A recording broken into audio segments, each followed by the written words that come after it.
America's moon landings, triumphs, tragedies, and SpaceX's explosive secrets. Welcome back, space enthusiasts, to KM Celestial Journey. Today's episode is packed with jaw-dropping updates from the final frontier. We've got good news and bad news about America's moon landings, followed by some explosive new details on SpaceX's Starship. Buckle up, because this is going to be one wild ride. For the first time in 5 decades, America is making waves on the moon again. But, as you'll soon see, it's a real mixed bag this week. So let's dive right in. But first, you've got to check this out. Is that not the coolest thing you've ever seen? That's the sound of science in action, folks. But don't get too comfortable, because we've got some bad news to share first. Let's talk about Intuitive Machines. This American aerospace company, based out of Houston, Texas, has been making headlines, but not always for the right reasons. Last year, they became the first private company to land on the moon, but their Nova C lander, named Odysseus, ended up, well, sideways. And guess what? Last week, Intuitive Machines made history again by becoming the first private company to land on the moon twice. But, unfortunately, their latest lander, Athena, is also resting in a sideways configuration. On March 6th, the Athena lander began a slow and deliberate landing procedure. The craft had orbited the moon 39 times, carefully identifying a well-lit and even landing site on the lunar south pole. Specifically, on top of a flat hill known as Mons Mouton. Everything seemed to be going smoothly, until it wasn't. During the live stream, we saw the lander slowly descend under autonomous guidance. But just 2 minutes before the scheduled touchdown, things took a bizarre turn. The animation of the lander suddenly switched scenes, from the moon to the middle of outer space. Then, the altitude readings began to plummet rapidly, even dipping into negative numbers. At one point, it jumped back up to 5 kilometers altitude. Meanwhile, mission control chatter suggested they believed the lander was already on the ground. Thankfully, the confusion was cleared up shortly after. In a follow-up press conference, Intuitive Machines revealed that the issue was with the laser altimeter. They described it as noisy data all the way until touchdown.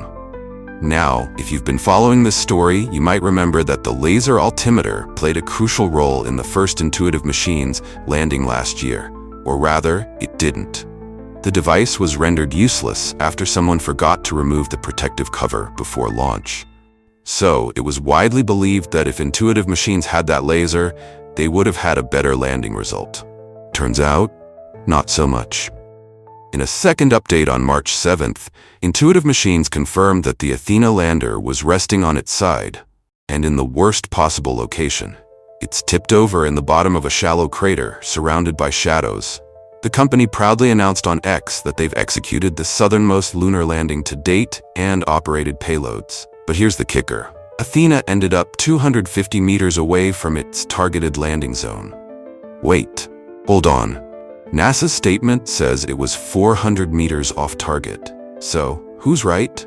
Well, everyone seems to agree on one thing. Less than 24 hours after making contact with the moon, Athena's mission reached a premature end. Here's why. In the moon's south pole region, the sunlight always comes in at a very low angle. Those shadows surrounding Athena? They're not going away. And that means the solar panels can't generate enough power to keep the mission alive. But it's not all doom and gloom. NASA confirmed they were able to accelerate testing of their Prime 1 payload before Athena croaked. That included the Trident drill and M-SOLO mass spectrometer. The drill successfully demonstrated a full range of motion in the harsh environment of space. But unfortunately, due to Athena's sideways orientation, the Trident drill was just thrusting uselessly into open space. Now let's shift gears to some good news. The Firefly Aerospace Blue Ghost lander successfully touched down on the moon last week. And before you start comparing, let's be fair. Blue Ghost landed in the northern hemisphere, a much safer and more predictable location. Since coming online, Blue Ghost has been treating us to a fantastic display of science in action. Check this out. The lunar planet vac collecting samples by blasting compressed air into the regolith. The lunar magnetotelluric sounder casting out tethered electrodes to study the moon's deep interior.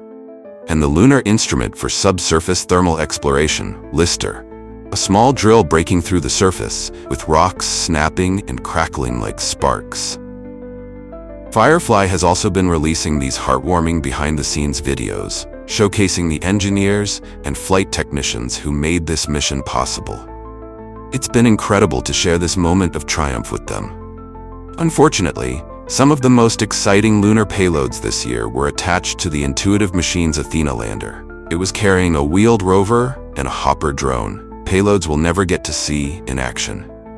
Speaking of action, let's talk about SpaceX's Starship Flight 8. While we still can't say for sure what led to the explosive demise of the ship's upper stage, we've been getting some alleged leaks from inside SpaceX. Take a look at this image, allegedly taken from within the Starship engine bay during Flight 8. It shows one of the Raptor vacuum engines completely missing, along with one of the center boost engines. Now, this shouldn't come as a huge shock, given the explosion we saw at the base of the Starship. But to see it literally blown to smithereens? That's pretty wild. According to the same anonymous leaker, the failure of Flight 8 was caused by harmonic oscillations in the vacuum-insulated fuel lines for the Raptor vac engines.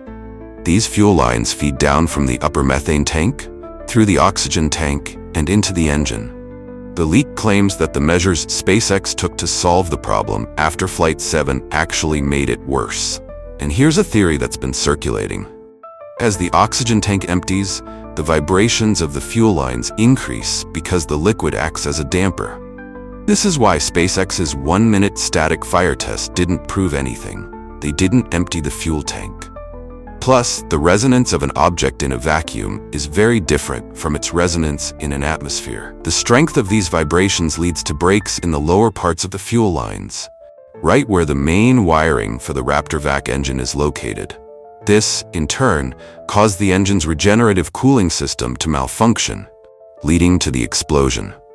If these leaks are true, this could mean a fundamental miscalculation in the design of Starship V2 and its engine section.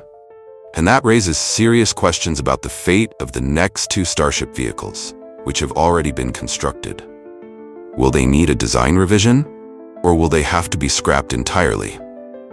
Either way, this could lead to a pause in production and a significant setback in SpaceX's timeline.